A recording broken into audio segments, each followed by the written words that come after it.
Oke, kali ini aku akan menceritakan sebuah film dari Spanyol yang berjudul The Hidden Face, artinya wajah yang tersembunyi.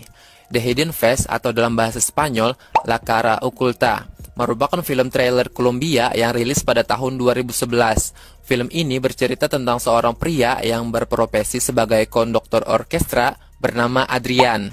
Nah, bagaimana keseruan film ini? Oke, intro dulu.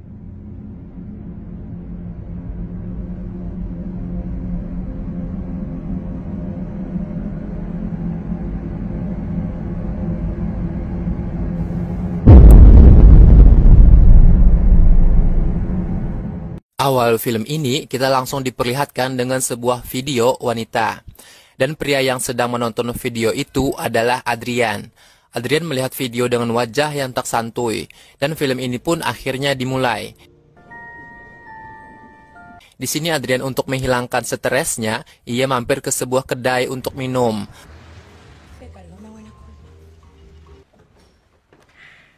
Beberapa waktu kemudian, Adrian mau pulang. Dan gara-gara ia sedang mabuk, Adrian menabrak seorang pria. Dan di sanalah terjadi baku hantam. Namun Adrian langsung terjatuh dan kalah. Setelah kejadian itu, pelayan kedai melihatnya. Dan ia terlihat khawatir dan mengatakan kepada Adrian, "Kau tidak bisa pergi seperti ini." Akhirnya pelayan kedai ini membawa pulang Adrian ke rumahnya. Keesokan paginya, setelah satu malam bermalam di rumah pelayan kedai ini, saat Adrian bangun, ia mengatakan namanya adalah Fabiana. Di sini Fabiana memulai pembicaraan kepada Adrian, namun Adrian tidak menanggapinya dan mengatakan, "Aku harus pergi." Akhirnya Adrian pun meninggalkan Fabiana dan pergi menuju tempat ia bekerja. Adrian adalah seorang konduktor orkestra.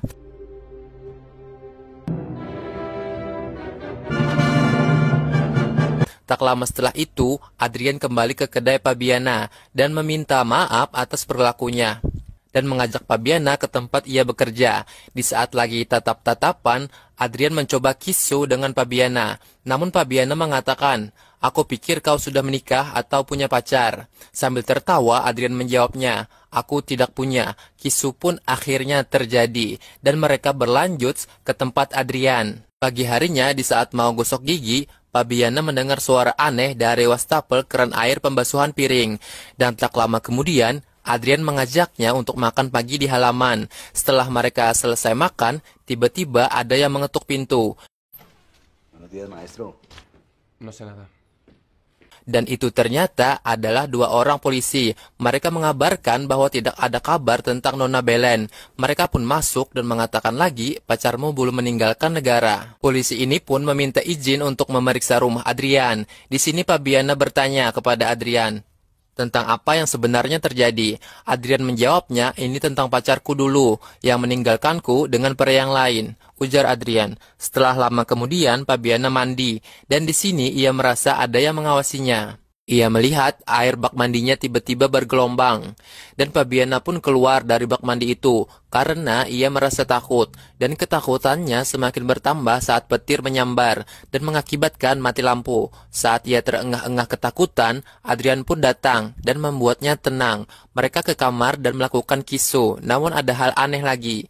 Anjing Adrian yang santuy di depan cermin juga membuat Fabiana takut. Adrian pun mengeluarkan anjingnya itu. Setelah kejadian itu, Fabiana kembali bekerja. Dan ia ditemui oleh seorang polisi. Ternyata polisi ini adalah mantan pacarnya Fabiana. Dan ia mengatakan hal-hal jelek tentang Adrian. Oke, lanjut. Pada saat Fabiana mandi lagi, tiba-tiba ia teriak sampai 2 kali. Karena suhu air yang tadinya dingin malah berubah menjadi panas. Ada apa ini? Dan merasa mendengar ada suara aneh kembali di tempat keran air wastafel pembasuhan piring. Dan tak lama setelahnya, Fabiana menemukan sebuah kunci di dekat tempat tidur. Ia mengambilnya dan menjadikan kunci itu sebagai kalung. Dan tiba-tiba petir membuat lampu mati kembali. Di sini, Fabiana merasa ada orang lain di rumah. Ia pun berjalan menyusuri rumah. Setelah Fabiana mengatakan siapa di sana, tiba-tiba anjing Adrian mengagetkannya dari belakang. dan kepala Fabiana pun terbentur oleh piano dan membuatnya pingsan. Tak lama setelah itu, Adrian datang dan merawat Fabiana. Di sini Fabiana mengatakan, aku tidak ingin sendiri di rumah ini. Bagaimana jika hal buruk menimpaku, katanya. Fabiana memperlihatkan tempat yang sering membuatnya merasa aneh, yaitu tempat keran air wastafel pembasuhan piring. Fabiana mengatakan, di sini terdengar suara aneh. Namun Adrian mengatakan itu mungkin hanya sebuah angin yang lewat dari saluran air. Dan Adrian mengatakan lagi kepada hantu di bawah sana, jika kau mengganggu Fabiana, kau akan berurusan denganku. Tak lama setelah itu, Adrian ditelepon oleh seorang polisi dan mengatakan ada sebuah mayat dan itu mungkin mantan pacarmu. Adrian segera ke sana dan melihat mayat itu.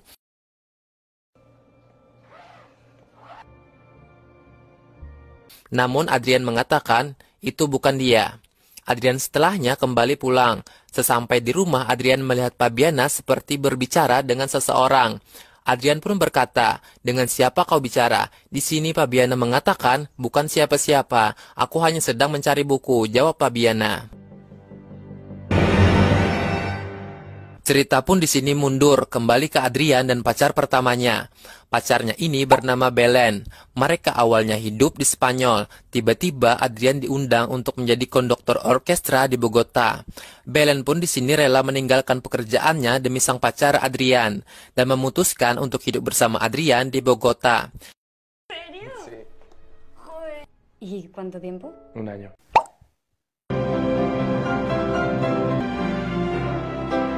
Saat selesai acara, Belen melihat Adrian bicara dengan seorang wanita pemain biola. Wanita ini bernama Veronica. Oke, lanjut. Belen pun menyewa sebuah rumah untuk tinggal bersama Adrian.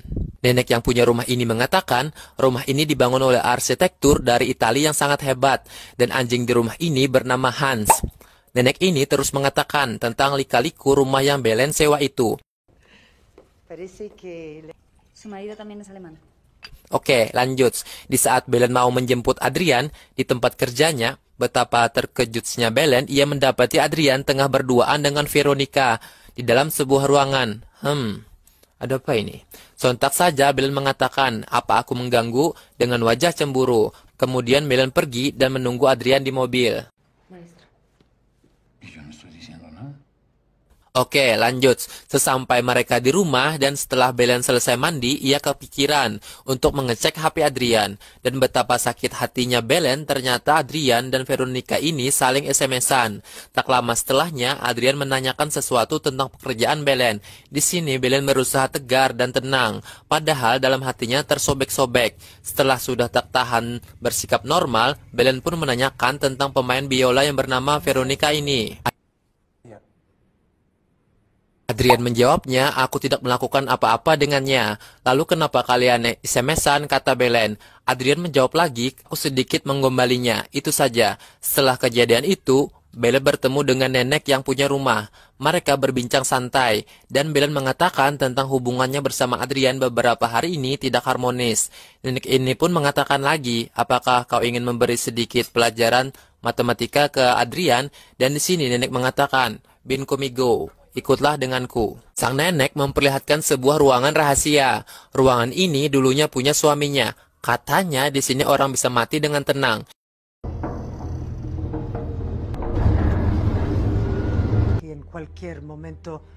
Dan nenek menjelaskan kaca di dalam ruangan ini adalah dua arah. Dan di sini kedap suara. Bahkan dalam ruangan itu ada speaker yang bisa mendengar apapun dari luar. ¿Qué pasa afuera? ¿Y aquí? Belen mengatakan ini adalah hal gila. Kemudian Belen berterima kasih kepada nenek itu karena sudah mau berbagi sebuah rahasia yang hanya nenek itu saja tahu. Dan tak lama kemudian nenek itu pergi meninggalkan Belen. Tak lama setelahnya Belen belajar akting. Ia merekam sebuah video untuk meninggalkan Adrian. Belen di sini hanya pura-pura, hanya untuk mengetes kesetiaan Adrian kalau dirinya sudah tidak ada. Ya, kalian para sesama wanita pasti juga pernah lakuin hal seperti ini kan? Hayo. Oke, lanjut. Setelah beberapa kali gagal, akhirnya video yang bagus pun tercipta. Belen tak tanggung-tanggung, ia juga menyimpan pakaiannya ke dalam koper untuk memaksimalkan aktingnya seakan pergi jauh. Tak lama kemudian, Adrian datang. Dan di sini, Belen bergegas meninggalkan pesan untuk Adrian. Ia meninggalkan rekaman video itu di samping tempat tidur.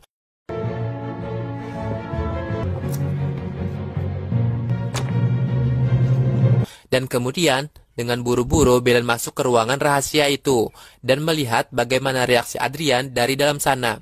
Terlihat Adrian tengah membawa bunga untuk memberikan ke Belen.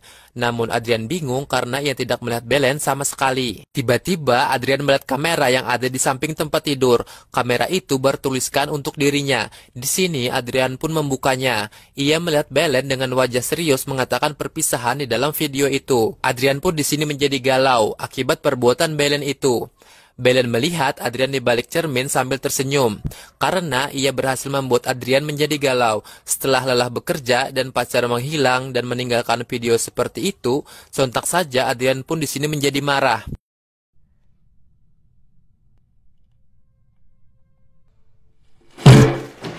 Saat melihat Adrian marah, Belen pun segera ingin menemuinya dan mengatakan bahwa sebenarnya itu hanyalah sebuah prank. Namun tiba-tiba di saat Belen mencari kunci untuk keluar, ternyata kunci itu terjatuh saat ia membawa tas saat masuk ke dalam ruangan rahasia itu. Ia sungguh panik dan mencari berbagai macam cara untuk bisa keluar. Dan Belen berteriak di balik cermin memanggil Adrian. Namun gara-gara ruangan itu kedap suara, jadi suara Belen tak terdengar sama sekali. Belen mencoba menghubungi Adrian dengan HP-nya. Namun ternyata di dalam sana juga tidak masuk signal. Apes lah. Belen mencoba berbagai macam cara untuk keluar namun hasilnya nihil.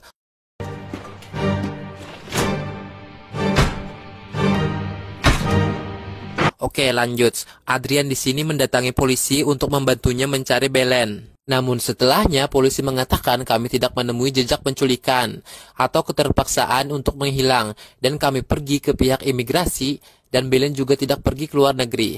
Dice usted que haya sido secuestro ni desaparición, algo que nos ayude a localizarla. Antes de lo que uno piensa. Cerita kembali ke Belen. Ia sungguh benar-benar terjebak di dalam ruangan itu. Ia mencoba mengikis tembok semen itu dengan sebuah penutup botol. Dan makanan yang ada di dalam sana pun cuma ada yang basi. Namun gara-gara terpaksa, Belen harus memakannya untuk bisa bertahan hidup di dalam sana. Setelahnya, Belen mendengar kata-kata Adrian, semoga yang terbaik. Di sini kita tahu bahwa Adrian sudah merelakan kepergian Belen. Di saat Belen marah mendengar perkataan itu, ia menendang sebuah pipa. Dan betapa terkejutnya ia melihat air bergelombang di wastafel pembasuhan piring. Namun Adrian tak fokus, jadi tidak melihat hal itu. Di sini Belen akhirnya menemukan sebuah harapan untuk bisa keluar.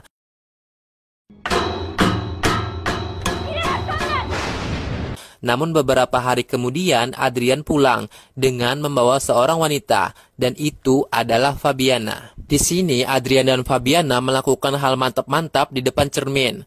Yang di belakangnya adalah Belen. Belen melihat jelas yang dilakukan Adrian dan Fabiana. Ia hanya bisa menangis betapa kejamnya Adrian menduakan cintanya. Oke, lanjut. Di sini Belen sudah sangat sakit hati. Belen sudah tak memikirkan Adrian lagi. Yang ia pikirkan bagaimana cara agar bisa keluar dari ruangan. Dan Belen mengutak-atik keran air di dalam ruangan itu. Dan betapa bahagianya Belen, ia bisa merubah suhu air di kamar mandi. Dan ia pun mencobanya lagi. Dan benar saja, kulit Fabiana saat mandi kepanasan akibat ulahnya. Belen mengatakan di balik cermin, aku menyirammu, sambil tersenyum. Dan setelahnya Belen berteriak di depan keran air wastafel pembasuhan piring. Dan Fabiana pun mendengar ada suara aneh dari sana.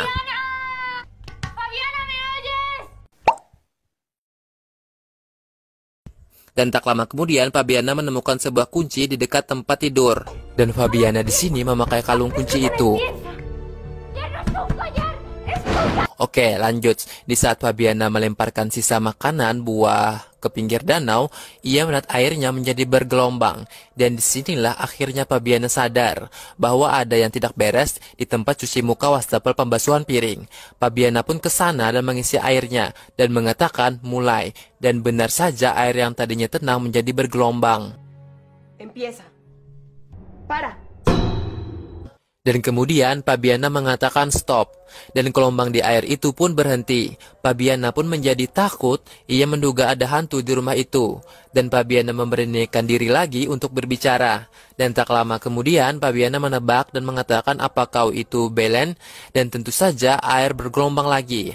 Fabiana di sini sudah tahu bahwa Belen terkurung dari dalam sebuah ruangan. Fabiana terus memberikan pertanyaan agar ia bisa tahu di mana pintu masuk ruangan rahasia itu.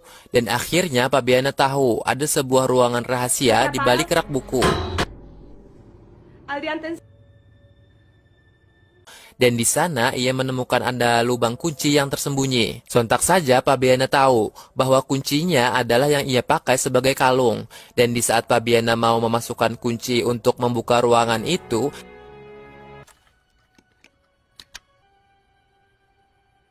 tiba-tiba ia berubah pikiran karena ia merasa akan kehilangan yang ia miliki sekarang. Dan Fabiana pun akhirnya mengurungkan niatnya.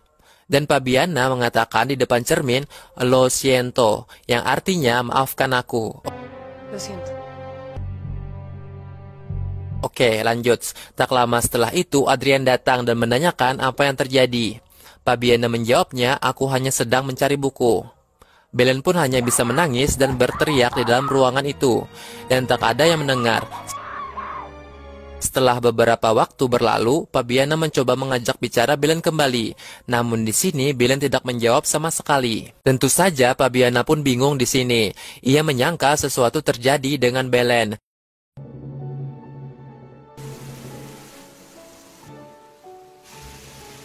Dan tak lama kemudian mantan pacar Fabiana datang memberikan sekumpulan foto. Di foto itu Fabiana melihat Adrian dengan wanita lain sedang bermesraan. Dan karena foto itu Fabiana pun akhirnya kecewa dengan Adrian. Dan gara-gara hal itu akhirnya ia membuka ruangan rahasia itu.